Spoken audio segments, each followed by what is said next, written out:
Nice to see you all. Welcome to the Montalbano Family Theater at the Vancouver Public Library. My name is Jorge Amigo, and I'm the head of cultural programming here.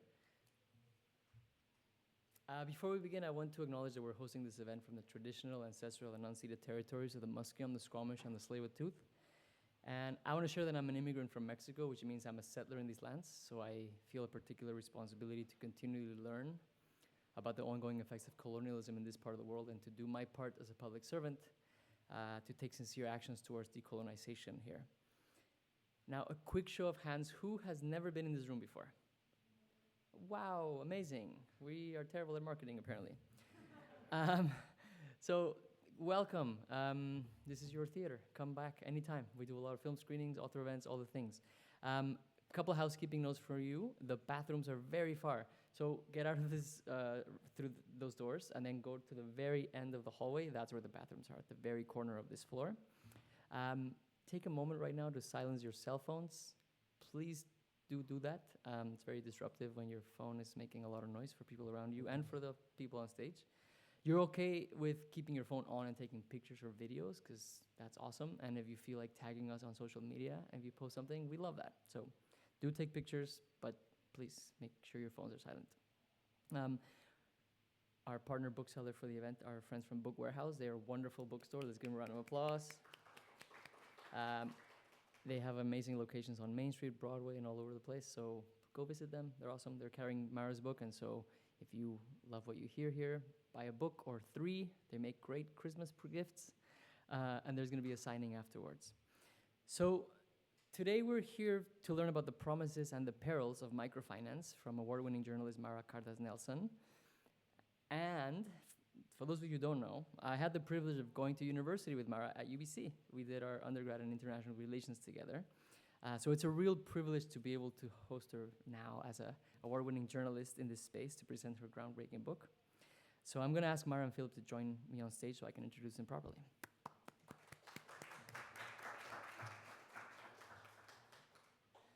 So Mara is an independent journalist focusing on international development, health policy, the environment, and inequality.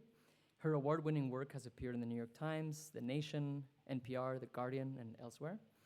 And she's also worked in global health with South Africa's Treatment Action Campaign, the Access Campaign of Médecins, Sans Frontières, Partners in Health, and elsewhere.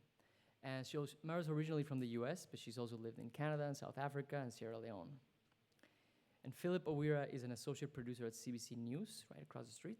He works on the flagship afternoon radio show On the Coast. And prior to CBC, Philip was a misinformation researcher at Lead Stories, where he focused on tackling misinformation about the COVID-19 vaccine on TikTok. Philip also served as a senior producer at TRT World from 2018 to 2020 and reporting on global breaking news from Istanbul.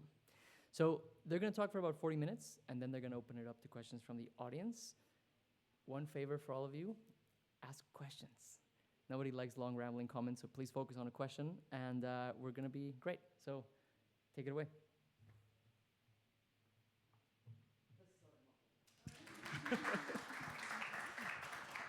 Thank you, Jorge. It's so surreal to be here with Mara. I first met her in 2011, so more than 10 years ago, and I was introduced to her, and we got talking. And then one thing she told me, I remember correctly, I think in our first conversations earlier on, was about this place called the University of British Columbia. Now, back then, I had never heard of this university. And she said, no, it's in Vancouver, it's very beautiful. And she was, studying international relations, and she told me about the journalism schools right there. And I was like, wow, I'm very, very curious about this university. And so I went and I Googled UBC at the time. And it was one of the most beautiful campuses I've ever seen. And from then on, I developed a fascination of British Columbia. I wrote on Facebook one time, I was like, wow, I want to end up in British Columbia one day because it just looks amazing. And so here I am in 2024 in British Columbia with Mara.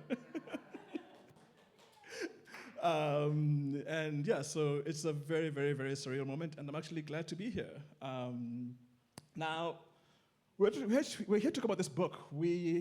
And at first, when you hear about microfinancing, I mean, like when somebody told me about it, it wasn't like a very, very, very sexy topic.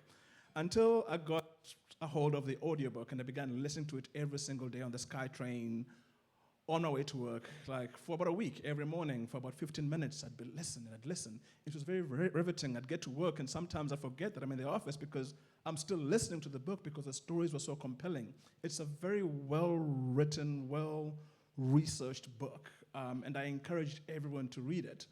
And with that, it's about microfinancing. I want to ask Mara, why microfinancing, and why did you get into it? Thank you to Vancouver Public Library for having me, and for all of you for being here. It's so nice to be in Vancouver, my place that I did undergrad and that Phil apparently fell in love with. So why microfinance? So there's a couple of answers. So the first is I was living in Sierra Leone, West Africa, and I was working for a healthcare organization, and over lunch one day had a conversation with my colleague who mentioned that in her previous job with a legal aid organization, she was supporting women who were taken to jail for debt, and that included microfinance debt. And so I had two reactions. The first was, I can't believe people are taken to jail for debt, let alone microfinance debt, right? Going to jail for very small loans, we're talking $50, $60, $70 given by NGOs. But also that microfinance still existed. So microfinance was something that when I was studying international relations at UBC, and I graduated in 2008, in almost every one of my classes, microfinance came up as an anti-poverty solution. So it was whether it was economics, whether it was IR, political science, it was really kind of the zeitgeist of the time that all we have to do to get rid of poverty is to give people small loans and to allow those people then to pull themselves out of poverty. This was really the heyday of microfinance. It was right after Muhammad Yunus, who won the Nobel Peace Prize. He won it in 2006 for the idea of microfinance. So it was something that was kind of in the water, in the air at the time. And then by the time I was in Sierra Leone in 2015, so less than a decade later, it had kind of evaporated. It was not something we were hearing about, particularly in Western media anymore, right? It wasn't on the front page of The Guardian. Yunus had gone quiet. And so I had this question of like, what happened? What happened to microfinance in such a short period of time to go from being the anti-poverty solution of choice to quiet, to something that we don't really hear about anymore? What's responsible for that disjuncture? And obviously it hadn't actually evaporated, right? It had evaporated to me and my narrative and what I was reading, but there were women in Sierra Leone who were being taken to jail for these debts. So it hadn't gone away, it had just gone away from the public narrative. So that was the kind of impetus, this moment of like, oh shoot, like I've missed something apparently, right? There's something here that I've completely missed.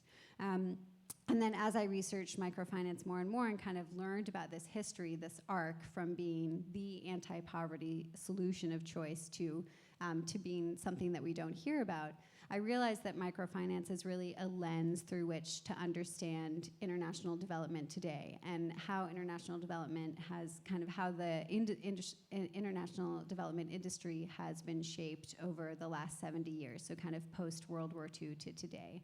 So it really offers this lens through which to look at a lot of different movements and moments in the history of international development. I mean, I learned that NGOs weren't really a thing before 1970, right? We think of NGOs as something that's kind of so common today in international development. That actually is a really recent phenomenon. And microfinance is in part a reason that NGOs became as common and popular as they are now. So it was kind of a hinge point, in addition to this question of what happened and why are women being jailed, but also this offers an opportunity to learn about something bigger that we kind of take for granted now, but in fact is a relatively recent phenomenon. Now, the book starts off, as you said, story about women being jailed. It starts off with this woman who was jailed for not paying her debt, and nobody knows where she was. Why did you pick her in particular? So I picked her because I met the person who ended up taking care of her kids. So, I mean, it was just kind of happenstance. As you know, with a journalist, as a journalist, sometimes you just meet people and that's it. So it was just someone who I met who had this happen to her. But also, as I mentioned, I knew that this was a broader phenomenon. So several legal aid organizations in Sierra Leone have documented cases of women being taken to jail, to the police, and sometimes to jail for microfinance debt. And so I wanted to use her as a way to kind of explore that phenomenon and to explore what happens to her family after she is taken to jail. So her children were left with a neighbor, and to kind of explore what happened to them as well. So in Sierra Leone is not the only country that jails microfinance debtors, so it's been documented in other parts of West Africa, in East Africa, and in Jordan as well. So it also offered a way to kind of understand this as a consequence that lots of people potentially face. Now, why focus on Sierra Leone? I mean, many people here have kind of heard about it. What makes Sierra Leone unique in terms of Africa, and in way it fits in Africa as well? So the reason I chose Sierra Leone for this book is Sierra Leone actually has a pretty new microfinance market. So microfinance, so small loans given to poor women with the idea that it would lift them out of poverty, that's about a 50-year-old idea in the kind of current way that we understand it. So Muhammad Yunus came up with this idea in the 1970s and, as I said, won the Nobel Peace Prize in 2006. But Sierra Leone microfinance really only started at the end of their civil war, and that ended in 2002, so in the late 1990s, early 2000s. So it offers this way to look at microfinance as it's unfolding in real time, as opposed to only the after effects. It's a much newer market in industry terms. So it offered a way to kind of look at what Bangladesh might have looked like with microfinance in the 1980s. Bangladesh is where Muhammad Yunus is from, or what Cambodia looked like 30 years ago before it became the country that was most heavily indebted in the world, considering microfinance debt. So it offered this way to kind of look at how microfinance unfolds in an economy in real time.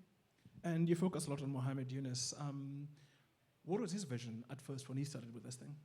Yeah, so Muhammad Yunus is known as the grandfather or the pioneer of microfinance or microcredit. And you may have heard of him more recently in the news. He's now the interim leader of Bangladesh. And often in that new position, you'll hear the first line of a story in the CBC will be Muhammad Yunus, the pioneer of microfinance, right? So that's still really how he's understood. So his vision was pretty simple, which was, as I said, you give a loan to a person, and then that loan allows them to start a business and pull themselves out of poverty, right? Like a pretty simple, elegant solution to what is a really complicated problem. And he focused on women in particular, with the idea that women were the least likely to be getting loans from commercial banks or from formal lenders, but also that they were the most responsible. So that if you give a woman a loan, she'll invest that loan in her family, whereas if you give a man a loan, he'll maybe drink the money away. That was kind of the argument, right? So therefore, if you give a woman a loan, you're not only helping her, you're helping her family, her community, and there'll be all these kind of on effects. But the idea was this, and Yunus writes beautifully and movingly about this very simple, elegant solution. He was an economist, or he is an economist, but he really felt that a loan was the answer, right? That this was the way to get out, to help families get out of intergenerational poverty. Now, those women who got these loans, what were the factors that just made them not be able to pay it back? So it really varies. So I should start by saying that microfinance loans are very small, as I mentioned, but their interest rates are quite high. And so the Grameen Bank, which is what Muhammad Yunus started, the interest rates there are about 20%. The interest rates that I saw in Sierra Leone, nominally, considering fees and fines, are actually around 50 to 60% effective interest rates, and that's considered quite low on a global level. So when I kind of ran those rates by microfinance researchers, academics, they said, oh, that's actually a pretty good rate. 50 to 60% is actually not bad. And the rates can go much higher. So the highest rate that I found was 250% annual. The lowest I found is 0%, so there is a wide margin, right? But the idea is that in order to have this be a sustainable model so that, you know, the Canadian government, the US government doesn't have to continue to put money into it, it needs to be self-sustaining, which means you need high interest rates. So that was there from the beginning. And those high interest rates, as is true with, you know, a high credit card rate or a payday loan, make it really hard for people to pay back, right? They're paying back both the money itself and up to, you know, 60, 70, 80% interest on top of that, in addition sometimes to hidden fees. So that's the kind of core of the problem, is the interest rates themselves. And the second is the businesses that they're expected to start. And so, you know, they're given a small amount of money. So the women that I met in Sierra Leone were given anywhere from $50 to $250. And then expected to kind of turn that into a really robust business. And that's really hard to do. So this idea that just because a country is poor, therefore a business can be small, is actually a misnomer. Like, it's a one-to-one idea that doesn't actually work in practice. And so what happened is the women end up kind of making what they call half-half businesses, so like very shoddy businesses, you know, maybe selling cans of tomatoes and selling those cans of tomatoes next to another person who's selling canned tomatoes. And so then they're undercutting each other, and it's just very, very hard to make a profit, even if you didn't have a 50% loan to pay back. So it's both the conditions of the markets themselves and how the loans fit into them, and then also very much the conditions of the loans. Were there any success stories at all? Were there success stories? So the first summer I was there, I started reporting this in 2019. I interviewed about 100 market women, and I just kind of, you know, I was like, do you take microfinance? How's it going? Pretty broad questions, just to kind of get a sense of like what's happening, and to make sure I wasn't just getting these one-off stories, right, but to try to kind of get a more global sense. And 3 of those women had really dramatic success stories. So one was an HIV-positive woman who was able to leave her abusive husband because of a microfinance loan, and then 2 others were able to have really successful businesses, and they were very positive about microfinance, right? So they were very clear that this was working for them. But that was 3 out of 100. So it's pretty low, 3% success rate. A lot of the women that I met would say something to the effect of, it's not working for me, but I don't know what else I would do if it wasn't for microfinance, right? So microfinance loans have become so baked into local economies that the sense of if they just suddenly left, like, where else would you get money, especially as the cost of goods and services is increasingly, is getting higher and higher. And then some of the women, again, a minority, said, I hate microfinance, I want it to leave. But this kind of nuanced middle was what came out a lot more, which was, I feel really hamstrung by the loan, and yet this is how I pay my school fees, this is how I pay my rent.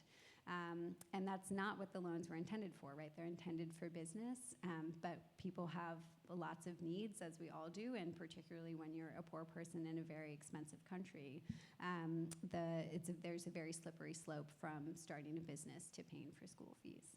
Now, in reading the book, one thing that came into mind was that you were describing this world that just doesn't seem to exist anymore. It's the world that stopped existing in 2015, where people used to care much about Africa and development, and they'd go out and George Clooney would be doing big things. But now it seems like international development's on the back burner. Everybody's more interested in the domestic affairs. What do you think changed? Yeah, it's a good question. I mean, I was really taken by that too, and part of why I wanted to write this book was to kind of like capture that moment in history, right? As I said, this is a lens through which to look at international development kind of post-World War II onwards. And I was really taken by, I spoke to a lot of people who were involved in microfinance in the 1970s, 1980s, so kind of young people similar to I was when I graduated from UBC in 2008, optimistic, idealistic, and they were like, you know, we had an idea and we were just gonna go for it, and we felt like we needed to be involved in the world, and so we just got out there and did it. And to me that was, I mean, it's almost unthinkable. Like, I feel so paralyzed by thinking about my involvement in the world, and in not only like in my country, which I live in the U.S., but much more and more broadly, I feel really overwhelmed by these questions of how we should be doing good and if we should be doing good at all. And so that was part of what I wanted to capture, was this zeitgeist, this moment of optimism, and how distinct it feels from where we are right now. In terms of what changed, I mean, I think some of it is a recognition of mistakes in international development, and a lot of one person in particular that I profile in the book. So the book follows these groups of women in Sierra Leone, but it also follows people who are advocates of microfinance from the early days, right? And their stories are paired together. And one person who's named Jeff Ash, who's now in his 80s, really feels terrible about what happened with microfinance, right? And yet he still also retains this optimism about being able to do good in the world. And it just feels like such a generational shift, such generational difference from what I had. But I think part of it is a recognition of how many mistakes have been made, and also just how messy the world is. And I think part of it is domestic politics. I mean, in the U.S., it's Trump, right? We're looking more inward, in part because things are really messy at home. And since 2010, as I said, the book Microfinancing died then, but also we've seen improvements in technology, especially when it comes to sending money and remittances with the rise of Western Union, TransferWise. Do you think this also had a factor in microfinancing also like dying because people were like getting money from other sources as well? Yeah, it's a really good question. So certainly mobile money, which started in Kenya and now is used around the world, but is used certainly across Africa. That has been, so as you said, that's a way to send remittances. I mean, I use mobile money to send money to friends in different parts of Africa as well. I don't know that it's necessarily replaced microcredit. Like, I think in looking at the women's stories that I include in the book, you get a sense of how complex their pocketbook is, essentially. So they're taking a microcredit loan, they're taking a loan from a local lending and savings group called an osusu, in which like people lend and borrow to one another. They're getting remittances from family. They're also sending money to family. They're getting paid maybe part of a salary job. So it's really very complex. And I think microfinance is actually, we think of it, or it was pitched as this kind of world-changing thing, when in fact, even though the women I met often complain about the loans, it's really just a small piece of a much more complicated pie. And what I did hear a lot was complaints about how expensive mobile money is, right? So mobile money is really amazing. You can send $10 from one part of Kenya to another, but quite a significant fee gets shaved off for that. And if you're very poor, that matters. So I heard a lot more complaints about that. And a lot of these policymakers who used to advocate for microfinancing have gone quiet in recent years. Did you ever get to speak to any of them? So I didn't speak to the big wigs. I didn't speak to the Clintons, to Barack Obama. So essentially every president from Reagan, U.S. president from Reagan onwards, has supported microfinance, and I did not interview them as part of the book.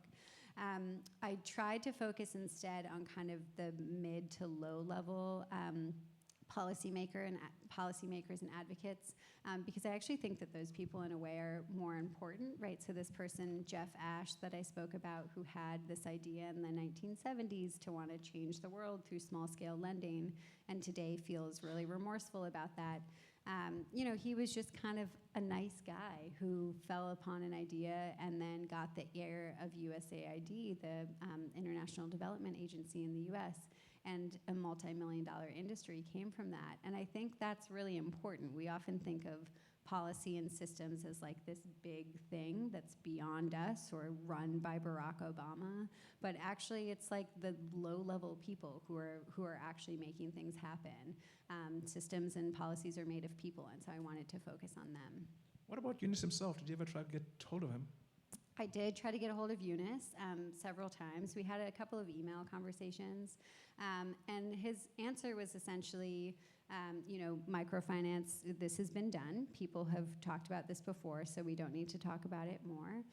And also, I've moved on. Eunice said, I realize that microfinance now is not the solution that I promised it would be, and that it's gone up market, so recognizing that there are higher and higher interest rates, not the 20% that he started with at the Grameen Bank, but much higher. And so Eunice has kind of, in a way, washed his hands of the situation, so he focuses on a much broader idea of social business, which is the idea that businesses are kind of citizens as much as the rest of us are. But he was not dismissive, and he was kind and said, do your research and good luck. But he made it clear he didn't want to talk about microfinance anymore. And what he did say was, make sure that you look at as many documents as you can to really get the story right. And I took that seriously. I've read everything he wrote, including his PhD dissertation, which is not on microfinance, and looked at the history of the Grameen Bank and the documents there. So I took that advice really seriously. And do you think he's aware of the consequences, especially in places like Sierra Leone, with the women being jailed? So I can't speak for him, how aware he is or to the extent of it. What I will say is there were two major microfinance scandals actually around the time that I graduated from UBC. So one was a spate of suicides, dozens of women committing suicide when they were overly indebted in Andhra Pradesh, India. And the second was a public sale of stock of a Mexican microfinance lender that resulted in stockholders making millions of dollars. And so these two things together of like suicides plus $1 million profits were quite obviously uncomfortable and very public. And that happened, as I said, around 2008, 2009, 2010. And in 2011, Eunice wrote this big op-ed in the New York Times that said, this is not the microfinance that I started. This has gone too for profit. This is not what I envisioned. And that was kind of an attempt at a course correction, but also, as I said, the beginning of kind of distancing himself from what the industry had become. Now, do you think if microfinancing was restructured, do you think it would be a tool for poverty alleviation? So in terms of a tool for poverty alleviation, not really. So I think microfinance, if done correctly, and what I mean by that is loans that actually are fit for purpose. So as opposed to assuming that a person can start a business with $50, like really trying to understand what business are you starting, how much do you need, the same way you would do an assessment of someone here. And with appropriate interest rates, I think they can be a very effective business development strategy, which in itself, the whole idea was that would kind of lead to poverty alleviation. But I think part of the problem was this overpromise of a kind of immediate poverty alleviation from a single loan. And so I think if it's seen as a business development strategy that focuses on poor countries, yes, I think that potentially could work if the conditions change. And in some cases, the conditions have changed, as I mentioned. In some cases, interest rates are lower. But I think promising it as an anti-poverty solution is part of the problem. To overpromise an elegant solution, a simple solution to a really complicated problem, I think was part of the problem from the beginning. Now, in recent years, in places like Kenya and Uganda, there were these measures to just give people money without it being a loan. What do you think of those measures? Yeah, so that's, it's often called like a cash grant, basic cash grant, or in the US, we talk about universal basic income. It's the same idea, which is, recognizing that poor people don't have money. That's part of being poor, is not having money. And so giving them cash in order to figure out how to use that in their lives. So essentially microfinance without the loan part, right? And so I will say I did not research that heavily, but from what I have seen, there's been really promising studies demonstrating that it can really help people get by better. And that's whether you're in Stockton, California, or in Kenya, right? That the studies have been pretty remarkably similar, the outcomes in different contexts. So I think it makes more sense to say, like, we're not going to ask a poor person to pay back, especially with such high interest rates, to say, like, we recognize that a part of poverty is a lack of money, so let's give a person money. I think just as with microfinance, there was a lot of hype and hype from different parts of the political spectrum very early. I think we're seeing the same sort of thing here, where you see everyone from libertarians to Bernie Sanders pushing universal basic income. And so I think there's a lot of questions about, if you put a ton of money into an economy, what happens to inflation? Does that address the structural issues like why cost of living is getting higher? Or is it just kind of act as a Band-Aid? So I think there are questions, but I think it makes more sense than a loan. Now, the book itself, you weave in a lot of history of microfinancing and a lot of personal stories. Is there one story that stood out to you the most that still stays with you to this day? Yeah, that's a good question. The easiest story, of course, is the story of there are two women in the book who end up going to jail for microfinance loans, and their stories stay with me in as much as their lives were changed in these really dramatic ways forever. One was in jail for 1.5 years, never actually found guilty, and then now has fled to a small village because she's so ashamed of what happened to her and what happened to her family.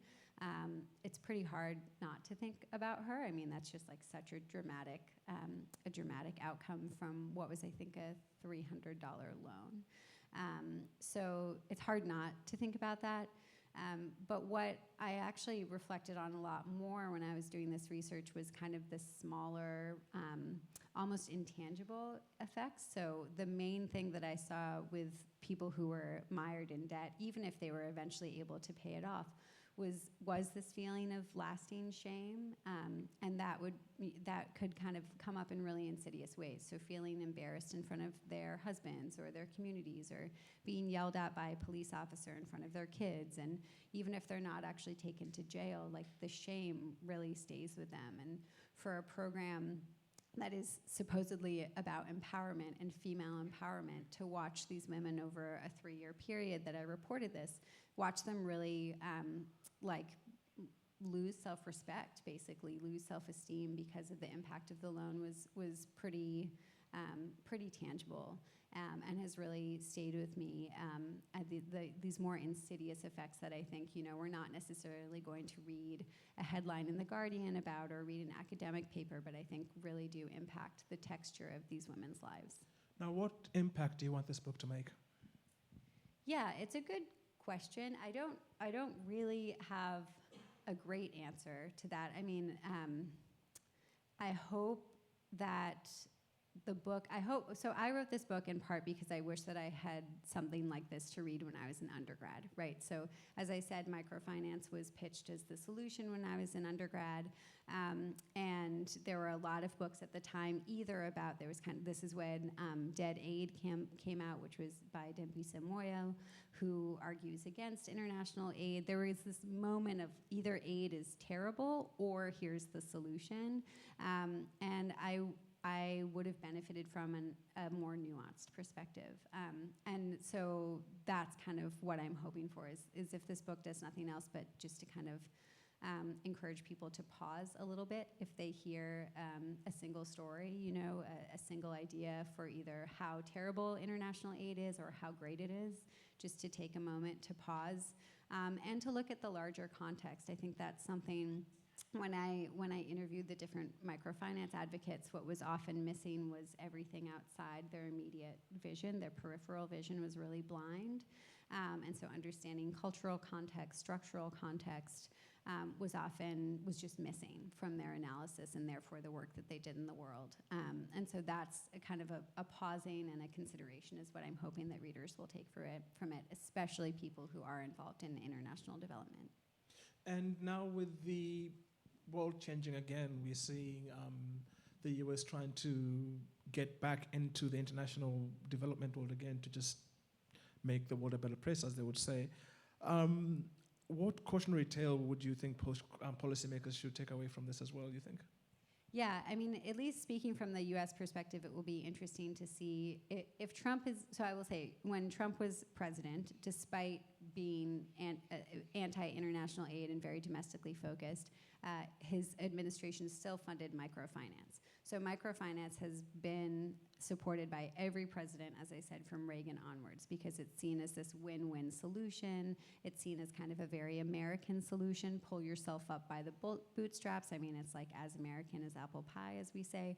And so I think microfinance will continue, whether it's a Harris administration or a Trump administration. And Harris has also supported microfinance in her role as vice president as well. So again, that's kind of, it's the thing that remains, whereas everything else is contentious. It'll be interesting to see if Harris does become president, if she takes kind of a Hillary Clinton globalist approach, right? I think she runs much more of that kind of vein of politician. And it'll be interesting to see what the narrative and rhetoric is in the US about the global world and whether we kind of look at it again or whether we continue to have a really myopic vision. But I think microfinance will continue to be supported regardless. Now, with regards to development, is there a country that you think does development in a sustainable way? That's a really good question. I don't know the answer to that. It's not something that I attempted to look at in this book. And I think one thing that I think a mistake that is often made is to kind of find, this country is doing it right and therefore everyone else should do it like them. Or this program is doing it right and therefore every other program should do it like them. There's a section in the book where I talk about the problem of at scale. So the notion that if you do it well in one place, you therefore must do the same thing everywhere else. I mean, this is an obsession, whether you're in the private industry, nonprofit industry, this fetish of at scale, I think, has really taken over. And so I would say even if there was a country that was doing sustainable development correctly, it doesn't mean that another country should copy that model. So much of it has to do with internal dynamics. With a lot of people look at Botswana as an example that, is able to be essentially self-funding, but they have a lot of mineral resources, right? And they have a small population. And so if you were to export that model and assume that a place like El Salvador could do it as well, I think that's a major lesson, is the notion that I think too often we've clumped all poor countries together as if they're just the same. And I think, just as Canada and the US have very different economies, why don't we assume that Bangladesh and India do? Okay, well, I've come to the end of my questions. Can I open the floor for other questions as well? Anybody got a question? I'll start with you.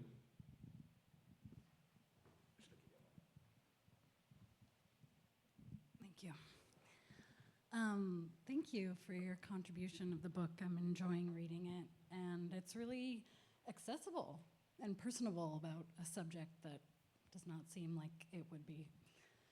I have a million questions, so I'll limit it to two. I guess I'm wondering, can you speak to, it sounds like in the beginning,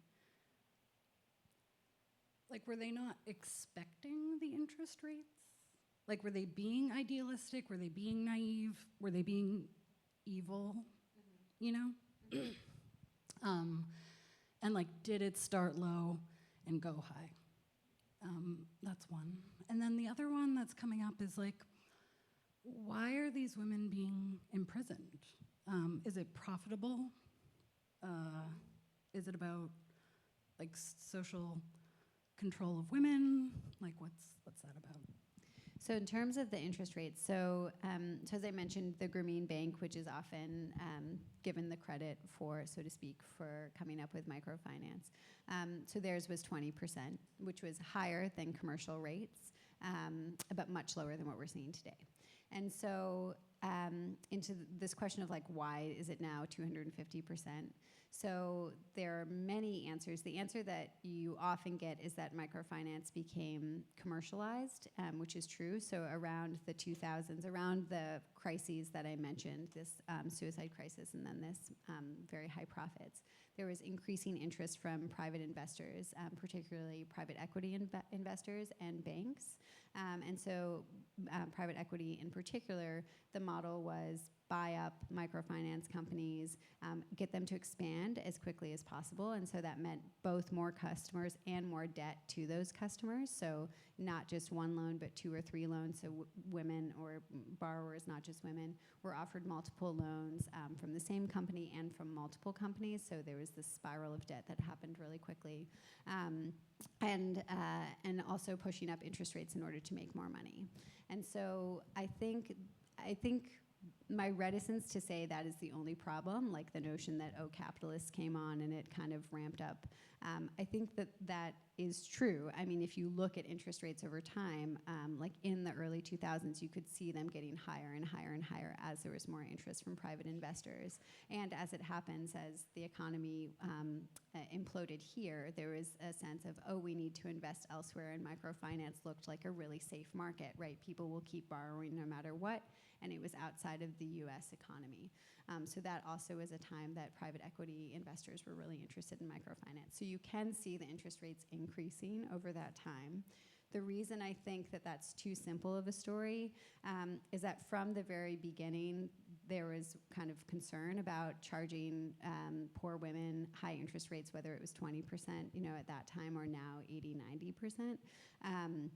And so there were kind of warnings from the beginning of that. And I think that Eunice and others who advocated for microfinance didn't think about, well, if we're charging 20% here, and it's 25% somewhere else, what are the potential effects of that, right? Like not accounting for the idea that rates may be pushed up in the future, especially when you're arguing for we need these high interest rates for this to be a sustainable solution. So when that's your argument, then it becomes, oh, high interest rates are actually a really good thing, right? They're a way for us to be sustainable. And so it becomes a slippery slope.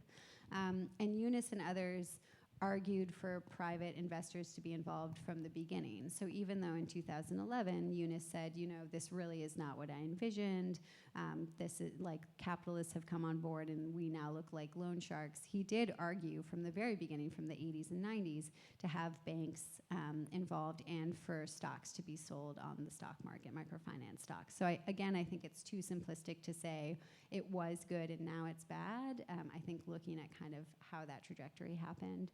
In terms of why women are imprisoned, so there's an article I'm writing on this for The Nation, and that'll come out in a couple of months, about colonial era laws in Sierra Leone and other former British colonies that focus on petty offenses, including debt. So under British colonial law, a person can be imprisoned if they don't pay back their debt, and there's very complicated language as to why, but essentially in practice it means you can be imprisoned if you don't pay back your debt. And the microfinance companies and the police officers that I spoke to when I said, why are you using this law? The argument was kind of twofold. One was, we're using it to negotiate, right? Where we're like, this is our heavy-handed pressure, so we're gonna take this woman to the police station and kind of exert pressure on her. The problem with that is once a charge is laid, it kind of takes on a life of its own. So a person gets taken to jail and then they wait for a judge to hear their case. So even if the intention was to kind of negotiate, the case goes on without them. And it's also a good way to extort bribes, right? So it's an old law that was always ill fit for Sierra Leone that now is used by people in power today, and poor people, particularly poor women, are on the wrong side of that. I believe we had one in the back here.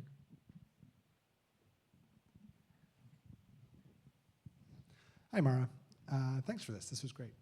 I'm just curious, and completely, it may be out of your purview, do you think that there's a role for blockchain and smart contracts in this industry to kind of revolutionize it, thinking that perhaps with a higher level of tracking and authenticity, maybe it de-risks some of these loans and you could provide maybe a less interest rate? So that's been an argument around mobile loans, and again, we're seeing the kind of innovation around this in East Africa, particularly Kenya. And so the argument is, as you say, if there's less risk, and also if there's less transaction costs. So if you don't have to have a woman come to an office who has a loan officer, then there's lower HR costs, and so the cost of the loan can be lower. It's a little bit TBD, like what will actually happen, because we're in the early stages of that, like whether those promises will pan out. What I will say is some of the highest interest rates that I found were through mobile lending, so not necessarily using blockchain, but using mobile lending. The 250% interest rate that I mentioned was a mobile loan. And so I don't think that promise has played out thus far. A major problem, and Kenya has recognized this, is that there's almost no regulation of the industry. And so there's a lot of promises of, oh, this could be lower transaction costs, but no one's actually kind of overseeing this. And Kenya's trying to rein that in, but there's just a huge number of players. So it's difficult for the Kenyan government to oversee. And I also think, the core of the problem, as I said, I think loans have their place, particularly business loans. But if the promise is still, a loan will lift you out of poverty, then tweaking the back end, like how the loan is given, that's not really getting to the core of the problem, right? It's still, like in my mind, an ill fit for purpose promise that is not actually panning out, as opposed to looking at other larger structural solutions to poverty. So I think sometimes blockchain is really exciting, and like the idea around it is very exciting, and I think sometimes that can distract from like the core of the problem, tweaking kind of how a loan is given as opposed to why a loan is given and under what conditions.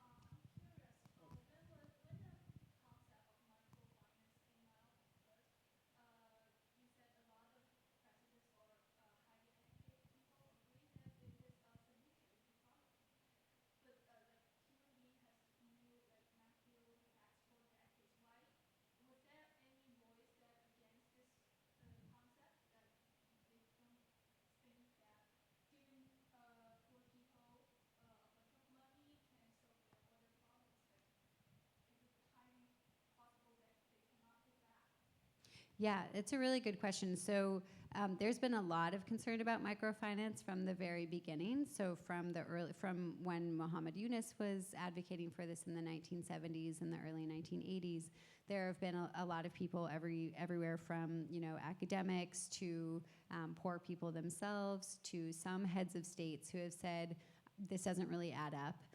And particularly heads of states who are concerned about debt at a national level.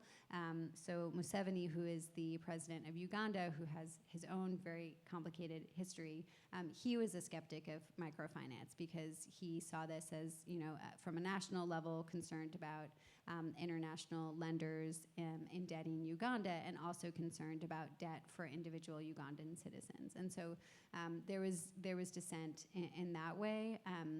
There was the kind of big name leaders, like as I mentioned, from U.S. presidents from Reagan on. There wasn't a lot of dissent within Western politicians that I saw, but certainly countries that were more impacted by microfinance and borrowers themselves have been concerned about this for a really long time. A question. It's not clear actually, after all you described it, what's the difference between financing and loan sharking? So, yeah. Yeah, so some people would say there's not a big difference in terms of if the definition of a loan shark is high interest short-term loans, right? That's what we're seeing in microfinance, depending on the specifics of the loan. I will say one of we spoke earlier about not being able to take a solution in Uganda and plopping it on El Salvador. The same thing works in the opposite way. So what I mean by that is Yunus argued that there needed to be an alternative to loan sharks, and he was talking about loan sharks in a Bangladeshi context, in which is people who are being charged 10% per loan per day, so you can pretty quickly rack up a really large debt. But loan sharks like that don't, not every country has loan sharks like that. Not every context has loan sharks like that. So in Sierra Leone, where part of this book takes place, loan sharks in that sense don't exist. So instead there's local lending networks in which people lend and borrow with each other, but not this kind of high interest rate, like a classic kind of loan shark. And so all that's to say, like, again, this was a problem of like saying, you know, loan sharks exist for poor people all over the world, and therefore we must have an alternative, even though they actually, like, local lending networks look super, super different depending on where you are. So yeah, a lot of people have argued that microfinance is not different from loan sharking, especially with these high interest loans. And again, the loans are different in different places, but people have made a comparison to loan sharking or to payday loans in the US, which again is very high interest, short-term loans taken by poor people and often to pay for kind of last minute everyday necessities like medical debt, right? So that's a very similar situation to what we're seeing with microfinance globally. Microfinancing is regulated, and also for the borrower, there's kind of a training, business training, Yeah. financial training. So microfinance is not necessarily regulated. It really depends on the country and even the situation within the country. So so again, to go back to Sierra Leone, there is a one person in the Bank of Sierra Leone who is responsible for overseeing microfinance, but they're explicit that they don't regulate microfinance. So they like take spreadsheets from the NGOs and banks who give microfinance loans to kind of oversee how it's going, but they don't cap interest rates. They don't look at tactics for getting repayments. They don't look at overborrowing. They're really not a regulator, and they're very clear about that. And so it's not actually necessarily a regulated industry, and it really depends on the capacity and the kind of intent of the country. And there's no regulation also where the money is coming from. So like if you're, let's say, a US private equity investor, no one is saying, well, you can't, you know, invest in a company that charges 200%. So in terms of training, as you asked about, so that was something that was included in early microfinance programs. There was actually a fair amount of focus on training. As there was more and more of a focus on this being a commercialized industry with higher profit margins, training was often the first thing to go because it's expensive, right? You have to hire people. Training, especially if a person is doing a business for their first time, I mean, we could be talking about months or years of training to really help them get a business off the ground, which is what's needed and was recognized by early microfinance advocates as really an essential part of the package, but it was seen as too bulky, and so it has largely been cut from most microfinance organizations. So the women in Sierra Leone that I met, when I saw them taking out the loans and the interactions they had with the loan officers, the only training they had was being shown where to sign when they were paying back their loan. That was what was considered training. So they had no business training whatsoever.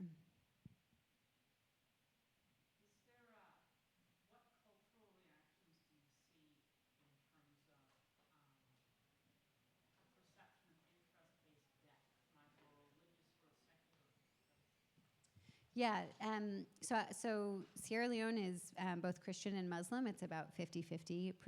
And that being said, like there isn't, half of the women that I followed over these 3 years were Muslim, about half.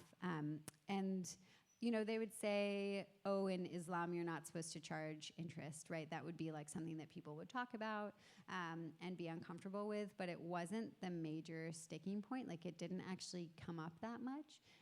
It was more everything else that was frustrating, that they had to pay interest rates at all, but it wasn't so much that they felt like, oh, this is something that's against our religion or is really offensive to me from a religious standpoint.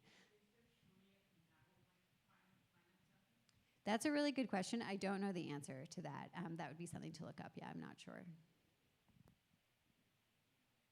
So you mentioned that microfinance has been supported by successive US presidents.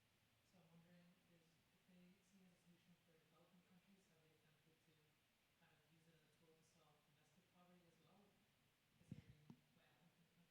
That's a really good question. So you may have heard of Kiva. So kiva.org is a website that the idea is like you do peer-to-peer lending, and it's not actually peer-to-peer, but the idea is like I would choose a borrower online, like a Mexican borrower, and then I would, you know, give $25, and then she would be able to use that money to invest in her own business. And in fact, the money is bundled together and then given to a microfinance organization who on-lends to a borrower. So that's what makes it not peer-to-peer. But Kiva has started something called Kiva US. And so the idea is as you said, to do microfinancing in the US. It's very different though. So it's different in as much as the loans are much longer term, they're much larger, and they're 0% interest rate. So the question then becomes, like, if you can do that in the US, why can't you do that elsewhere, right? And so Kiva has a lot of answers around regulation, around cost of capital, and I think those are all like legitimate things.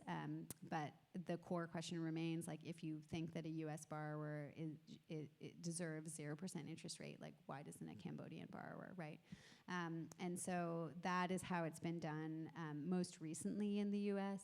When Eunice was becoming really popular here in the 80s and 90s, he looked at a bank called the South Shore Bank in Chicago, which focused mostly on black businesses and supporting black businesses that had historically been left out of credit. And again, the loan conditions were really different. So low interest rates, long-term loans, a large amount of money to be able to invest in, and training, as someone else spoke about. So the name is the same, right? It's a loan, but the details and the conditions are quite different.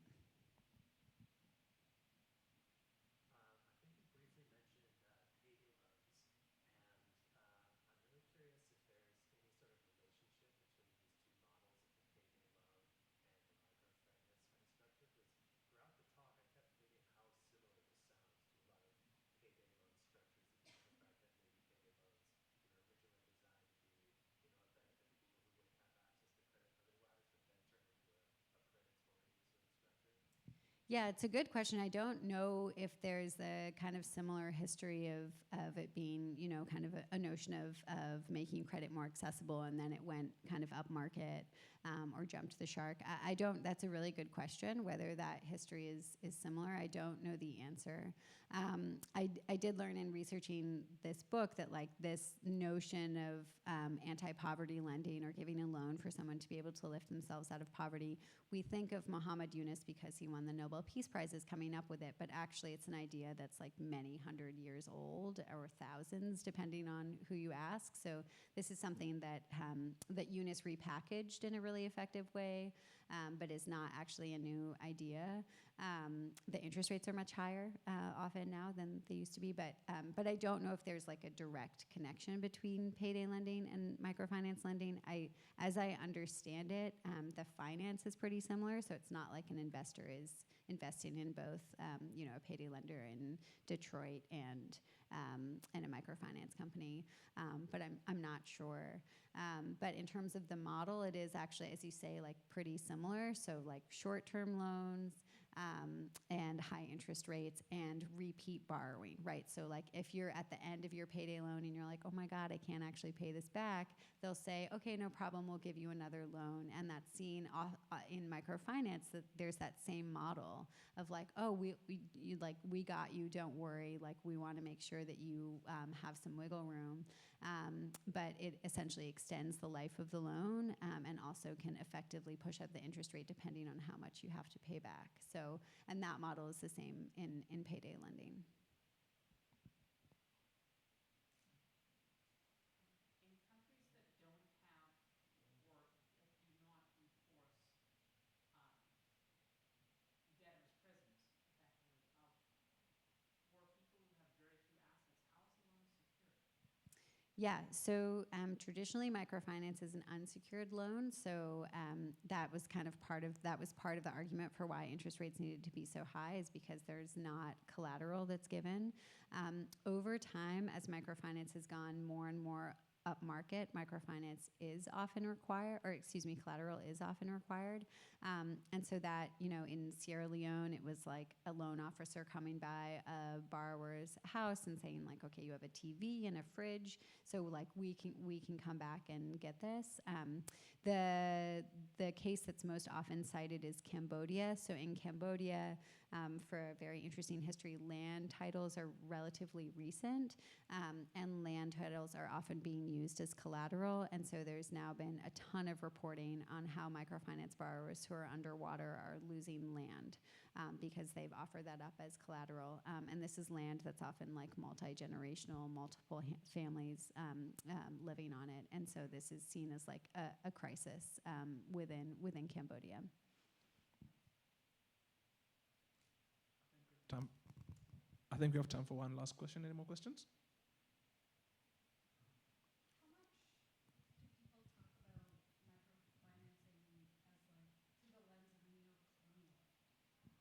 Yeah, so microfinancing itself, not necessarily, but debt.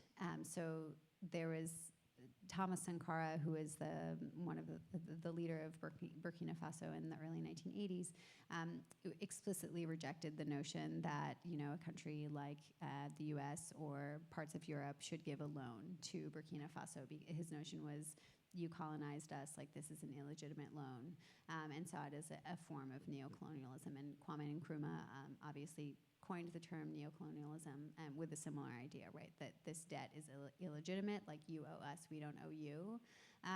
And you'll hear some kind of echoes of that in microfinance, but it was interesting. Some of the women would sometimes say like, something to the effect of like, you white people have all the money, why are you now charging us so much? But not necessarily like a critique of neocolonialism, but that's kind of it, right? This notion of like, why is a wealthy foreigner coming and charging us this rate?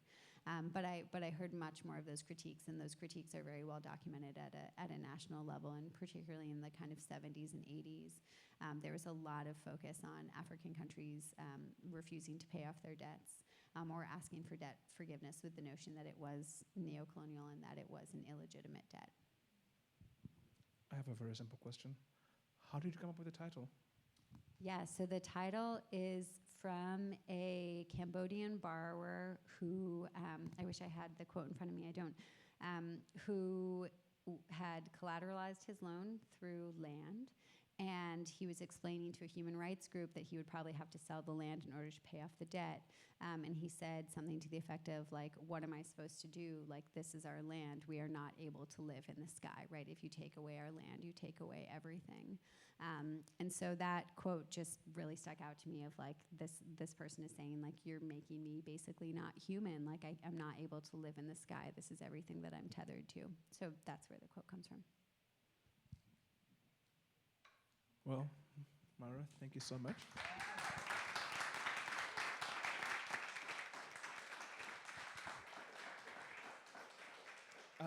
It's a great book once again, and yeah, I really hope everybody has a chance to read it. You'll find it over here, and thank you to the Vancouver Public Library for having us.